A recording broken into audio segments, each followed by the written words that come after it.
Now on course 709. I rode really well actually today. It was a horse that doesn't belong to Cornell, so I've never seen it before.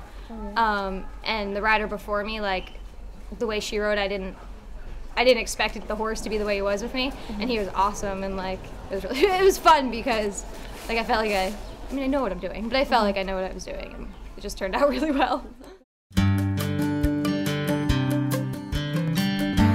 Hi, my name is Julie Kruger. I'm originally from Verona, New Jersey, but now we live in West Orange. I'm a senior at Ithaca College. I started riding when I was 3 and now I'm 21, so it's like 18 years. I started riding because my mom rode, and every little girl loves horses, so of course I had to be a part of it. Eventually my mom stopped riding and I continued, and I got really competitive and started showing. That eventually led to me being actually homeschooled for 9th through 12th grade, and I would go down to Florida in the winters to compete. In 2003, while competing in Florida, I had actually a really bad horseback riding accident. I was riding the horse I still own, Lucky, and I was approaching a fence, and I asked him, to leave the ground definitely a lot too soon, and he's the greatest horse in the world, so he tried to do it for me, but he put his feet back down, and I came off over his head and landed on the other side of the jump. And because he was still in that momentum from approaching the fence, he picked his feet back up to try and jump, but he was so close that he got tangled up in the rails and the boxes and all that, and ended up somersaulting. And I definitely didn't see him coming, laying down in the dirt like I was, and he ended up landing on top of me, about mid-back and up.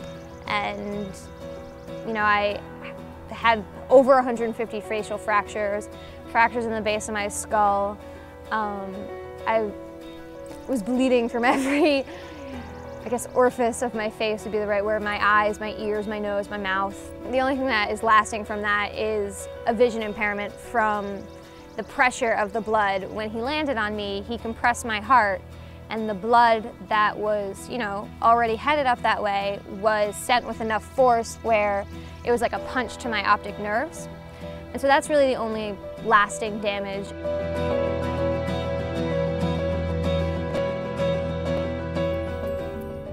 The accident happened in February, and I was showing by the beginning of July. So it wasn't too long, but I definitely took my time in coming back from it, because it was pretty serious. I actually didn't know Julie's story until this semester. I knew she was legally blind. She's not shy about that.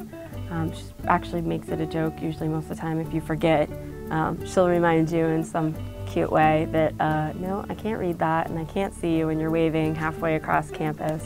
It's just, all right, well, Julie did it, Julie got back on, Julie's still jumping, Julie's still competing, so, if something happens that to the rest of us might be scary, all we have to, kind of think about is, okay, well, look what Julie's done. Julie's been a super positive influence on the team. She's kind of been dubbed as our clown of the team, always keeps everybody rolling, keeps everybody organized.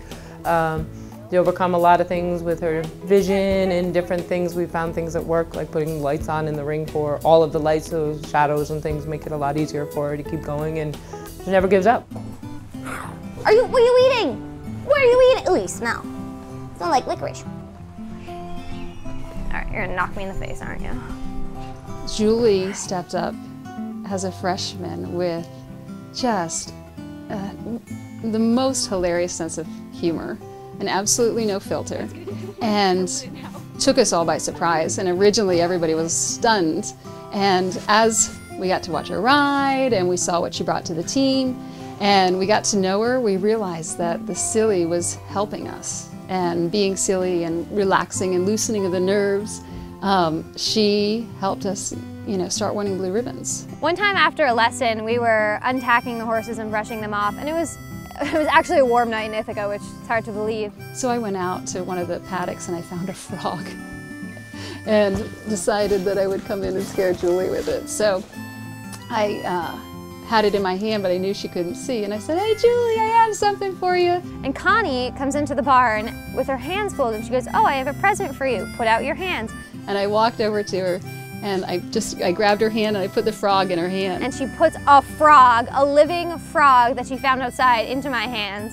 And she goes like this, because she can't see. And she goes, "Ah!" And she threw the frog up in the air. It was in the barn. And the frog went flying, and I'm not sure that the frog actually survived. To this day, we still, we send emails or text messages, we still send them, sign them, Ribbit, Ribbit, Mr. Frog, because of the freshman year when she put the frog in my hands.